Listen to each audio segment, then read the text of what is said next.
Hello students, आप सभी का स्वागत है अखिल सर एकेडमी यूट्यूब चैनल पे।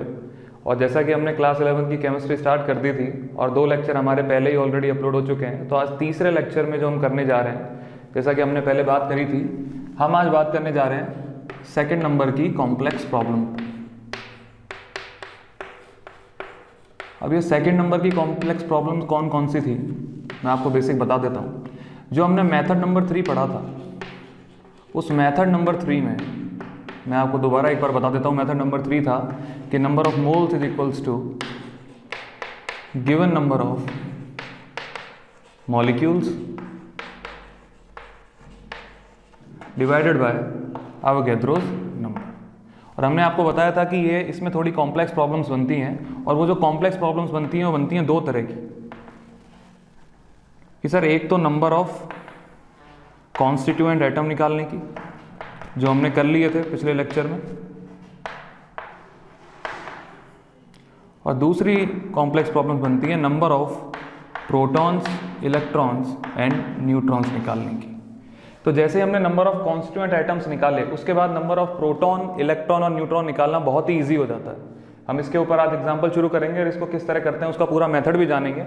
लेकिन पहले मैं आपको बेसिक इसका दोबारा एक बार रिवीजन करा देता हूँ कि सर हमको बोला जाता था कि किसी सैंपल, फॉर एग्जांपल NH3 का एक सैंपल हमको दिया गया और हमको बोला गया कि इस सैंपल के बारे में कोई भी इंफॉर्मेशन हमको दे दी। कोई भी ऐसी इंफॉर्मेशन, सपोज करिए हमको इंफॉर्मेशन दी कि 22.4 लीटर सैंपल लिया गया NH3 का, और बताइए इस NH3 के सैंपल में हाइड्रोजन एटम्स कितने हैं। तो किसी सैंपल में उसने हमसे क्या पूछा, number of constituent atom, hydrogen atom के बारे में पूछा। जैसे ही मैंने इस NH3 को देखा, वैसे मेरे दिमाग में सबसे पहली बात जो आई वो ये आई कि सर अगर केवल एक NH3 का मॉलिक्यूल होगा तो हमारे पास 3 हाइड्रोजन मॉलिक्यूल हो जाएंगे। 3 हाइड्रोजन एटम कब आएंगे, जब हमारे पास एक मॉलिक्यूल होगा NH3 का।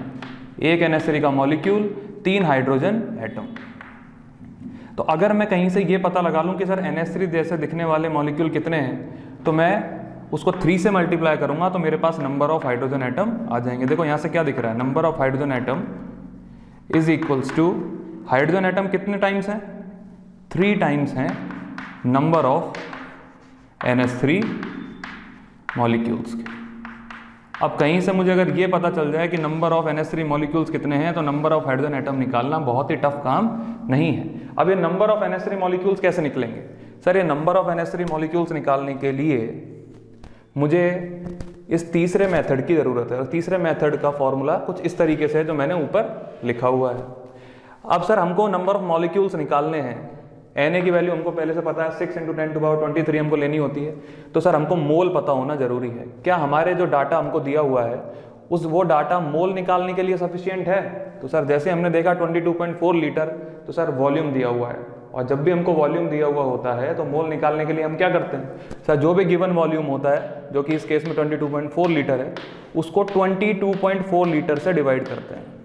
सर जब डिवाइड करेंगे तो पता चलेगा, आंसर आया 1, मतलब नंबर ऑफ मोल्स कितने आए, नंबर ऑफ मोल्स आए 1। अब एक मोल में ध्यान से देखो, एक मोल में कितने गिवन नंबर ऑफ मॉलिक्यूल्स होते हैं। तो मैं अगर इसको लिखूंगा यहाँ पर, देखिए यहाँ पे number of moles 1, given number of molecules पता नहीं है, Na पता है, तो यहाँ से x की वैल्यू कितनी आएगी बच्चों, x की वैल्यू आएगी Na। तो x की वैल्यू Na मतलब 6 × 10⁻23।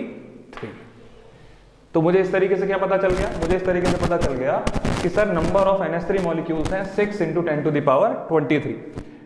तो ऑब्वियस ही बात है, जब मैं इसमें इसका वैल्यू लिखूंगा तो 3 × 6 × 10⁻23, तो ये निकल कर आएगा 18 × 10⁻23। तो देखा आपने जैसे ही किसी मॉलिक्यूल को देखना है, उसको उसके कॉन्स्टिट्यूएंट एटम्स में तोड़ दो। उसने हाइड्रोजन के बारे में पूछा था, तो मैंने इसको देख के लिखा कि अगर एक NH3 का मॉलिक्यूल हुआ तो मेरे पास 3 हाइड्रोजन मिल जाएंगे। बस तो मुझे बस ये निकालना है कि NH3 कितने हैं। NH3 कितने निकालने के लिए मैंने इस वाले मेथड की आवश्यकता पड़ेगी, और जैसे इस वाले मेथड की आवश्यकता पड़ेगी तो यहाँ पे हमको मोल निकालना कंपलसरी हो जाएगा। तो हमारे डाटा जो हमको दिया जाता है क्वेश्चन में, वो डाटा सफिशिएंट होता है हमेशा मोल निकालने के लिए। तो अब वहाँ से हमने मोल निकाला, यहाँ से नंबर ऑफ मॉलिक्यूल्स निकाले, और यहाँ पे वैल्यू रख के निकाल लिए। तो अब हम जाना चाह रहे हैं सेकंड, जो हमारी सबसे इंपॉर्टेंट, काफ़ी बार कंपटीशन एग्जाम्स में भी आती है, वो है कि sir number of electron, protons और न्यूट्रॉन्स निकालने के लिए हमको कौन से मेथड अपनाने हैं। तो पहले बच्चों आप इसको एक बार नोट कर लीजिए रिवीजन के तौर पे, फिर हम आगे बढ़ते हैं।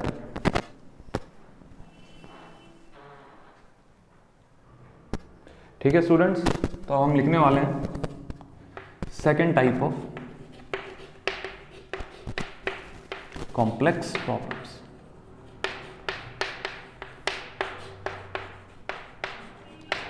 या हम चाहें तो इसको ये भी लिख सकते हैं कि number of electrons, protons and neutrons कैसे निकालेंगे हम जब भी हमको कोई क्वेश्चन दिया हुआ है। तो पहले एक एग्जांपल मैं आपको करवा के दिखा रहा हूँ आपको कैसे निकालना है। जैसा कि हमने अभी इससे जस्ट पहले वाला किया था कि सर हमको नंबर ऑफ कॉन्स्टिट्यूएंट एटम्स निकालना आ गया था, तो अगर उसमें हमने एक अच्छी पकड़ बना ली है तो उसके बाद ये निकालना बहुत ही ईजी हो जाता है। तो देखिए कैसे निकालना है। हमको एक सैंपल दिया, सैंपल में हमको दिए गए सपोज करिए 16 ग्राम्स ऑफ CH4 और क्वेश्चन में बोला गया find out number of electrons, protons and neutrons in the sample.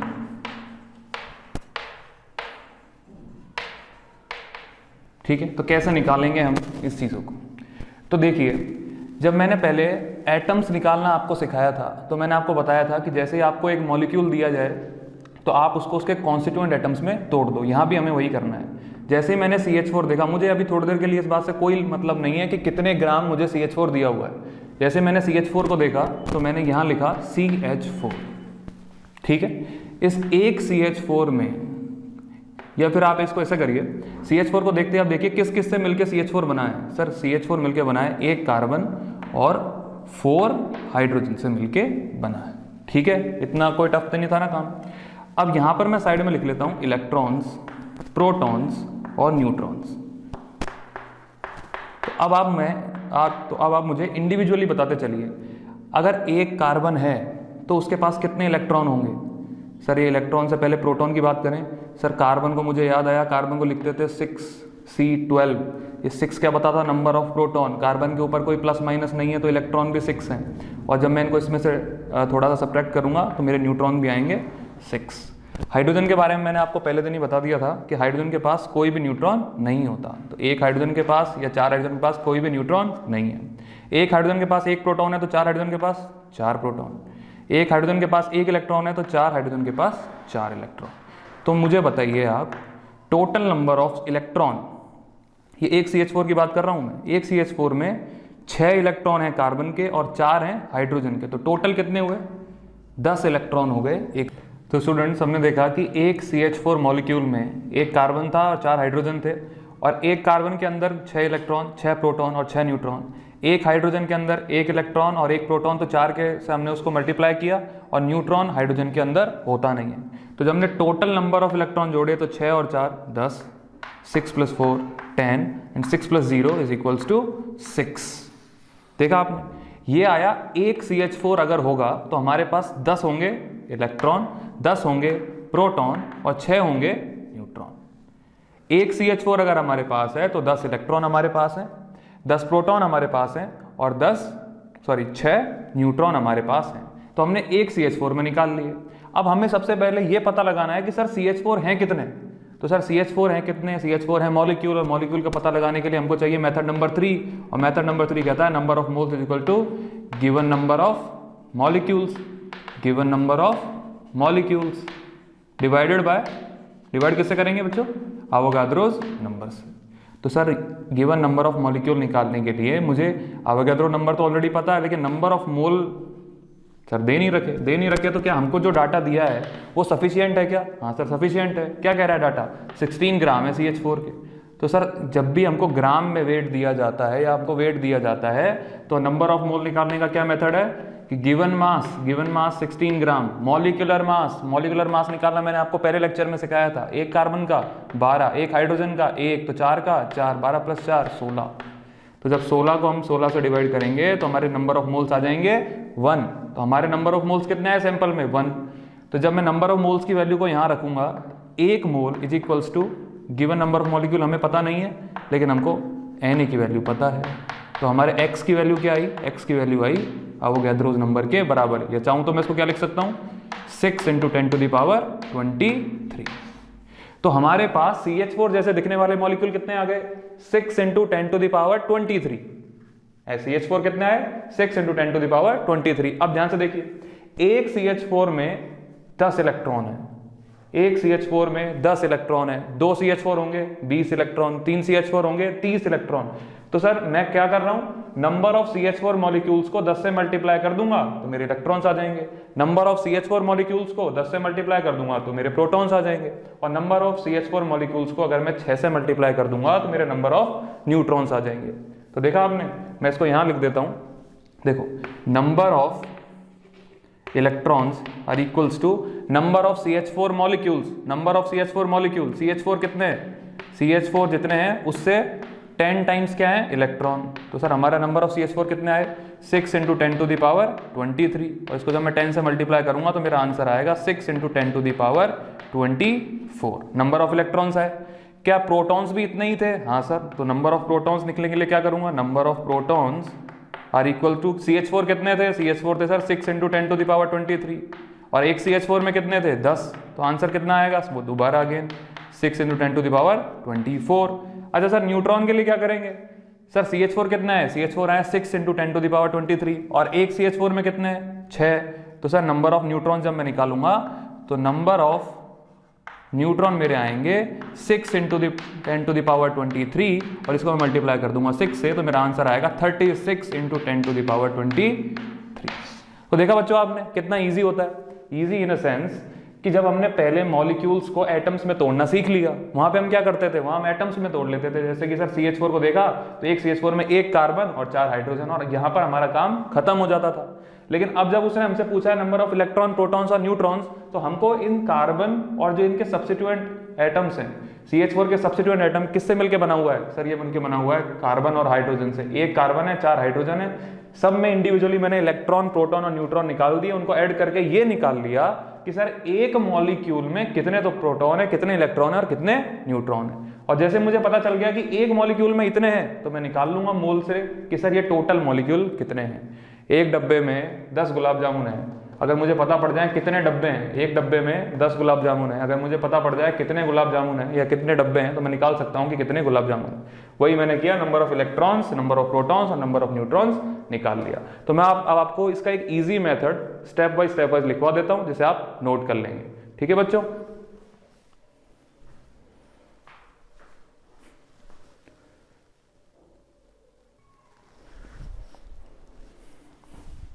ठीक है। तो स्टूडेंट्स अब हम लिख लेते हैं स्टेप वाइज हमको इस तरह के सवाल कैसे करने हैं।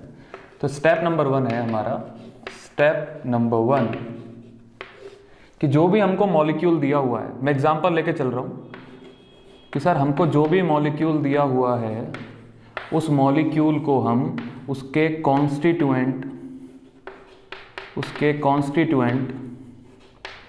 एटम्स में तोड़ेंगे, एटम्स में डिवाइड कर देंगे। और साइड में मैं आपको एग्जांपल के फॉर्म में भी बताता चलता हूँ कि सर अगर हमारे पास सपोज करिए NH3 आ गया, तो मैं क्या लिखता चलूँगा, एक नाइट्रोजन है और 3 हाइड्रोजन है। ठीक है, फिर स्टेप नंबर 2 में हमें क्या करना है, स्टेप नंबर 2 में हमें आइडेंटिफाई करना है number of electrons, protons and neutrons in individual atom, कैसे, जैसे हमको अगर NH3 दिया हुआ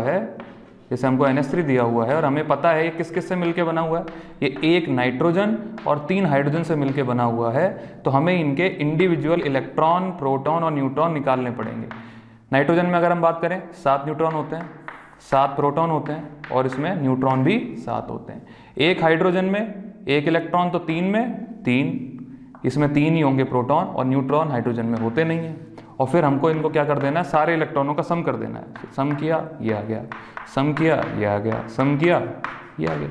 ये हमारा सेकंड स्टेप। ठीक है बच्चों, तो आप ये 2 स्टेप नोट करिए, फिर हम आगे बढ़ते हैं।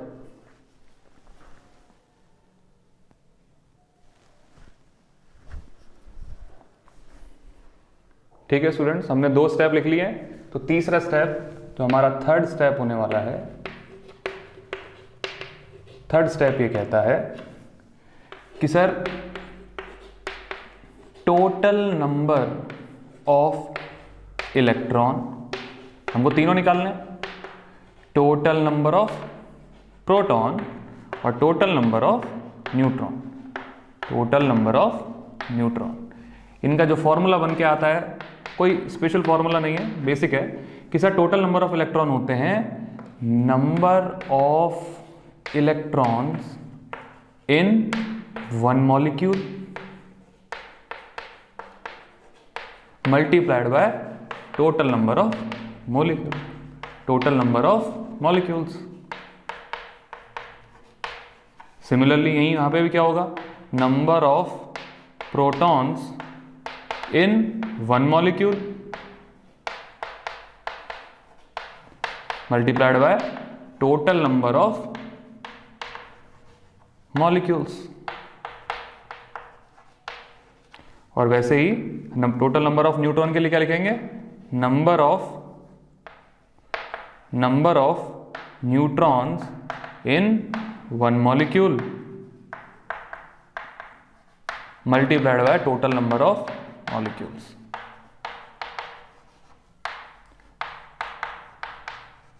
ठीक है सर, तो हमने स्टेप नंबर 1 में ये सीख लिया था, स्टेप नंबर 1 में हमने तोड़ा, उसको डिवाइड करा। फिर स्टेप नंबर 2 में हमने number of electron, number of proton, number of neutron in one molecule निकाल लिया था। अब स्टेप नंबर 3 में हमने देखा कि सर टोटल कैसे निकलेंगे, sir total number of molecule से उसको मल्टीप्लाई कर दो। अभी भी कुछ बच्चों के दिमाग में ये डाउट आ रहा होगा, सर ये टोटल नंबर ऑफ मॉलिक्यूल्स कैसे पता चलेंगे। तो टोटल नंबर ऑफ मॉलिक्यूल्स निकालने के लिए हमारे पास है स्टेप नंबर 4। तो इस स्टेप नंबर 3 को आप अच्छे से नोट कर लीजिए।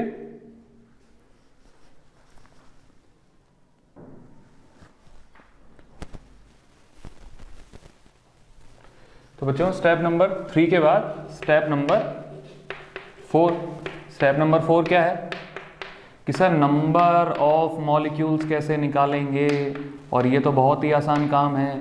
नंबर ऑफ मॉलिक्यूल्स से जुड़ा हुआ हमारा एक मेथड नंबर 4 था कि number of moles is equals to number of molecules और डिवाइडेड बाय अवोगाद्रोस नंबर। तो सैंपल में बच्चों हमेशा हमको डाटा देगा नंबर ऑफ मोल्स निकालने के लिए, कोई भी डाटा, वो हमको वेट दे सकता है, वो हमको वॉल्यूम दे सकता है।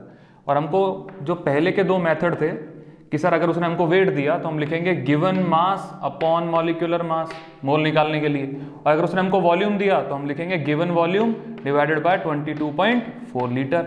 और इस तरह करके क्या निकाल लेंगे, नंबर ऑफ मोल्स। जैसे हमारे पास नंबर ऑफ मोल्स आए तो नंबर ऑफ मॉलिक्यूल निकालना टफ है क्या, बताओ।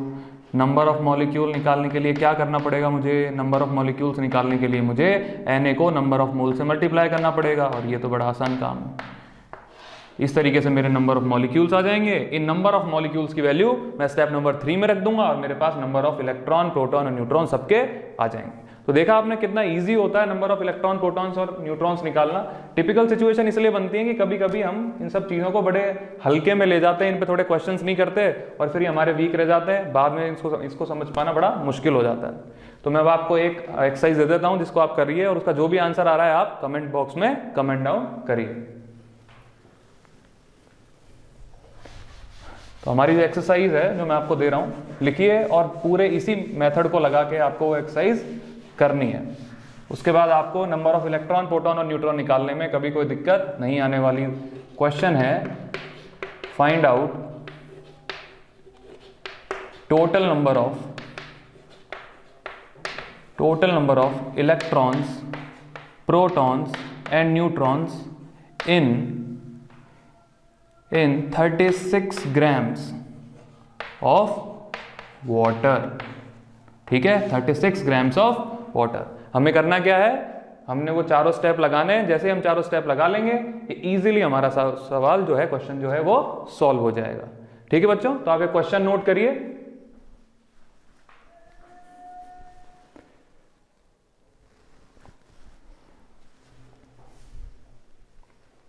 ठीक है स्टूडेंट्स, तो ये था हमारा लेक्चर नंबर 3 और हम लेक्चर नंबर 3 को आज यहीं खत्म कर रहे हैं। हमने सीख लिया कॉम्प्लेक्स प्रॉब्लम्स करना, नंबर ऑफ कॉन्स्टिट्यूएंट एटम्स निकालना, नंबर ऑफ इलेक्ट्रॉन्स, प्रोटॉन और न्यूट्रॉन्स निकालना। बच्चों हमारे जो भी चैनल है, जैसा कि आपको पता है 8 से लेकर 12 तक की मैथ्स यहाँ पे चल रही है, और उसके साथ हमने केमिस्ट्री भी स्टार्ट कर दी है, और थोड़े टाइम बाद आपको यहाँ पर फिजिक्स भी देखने को मिल जाएगी। तो आपको करना क्या है, आपको चैनल को सब्सक्राइब कर लेना है और इस वीडियो को लाइक और शेयर कर देना है, जिससे आपके बाकी जितने भी साथी हैं वो भी इस लेक्चर को देख सकें। ठीक है बच्चों, मिलते हैं नेक्स्ट लेक्चर में। Thank you.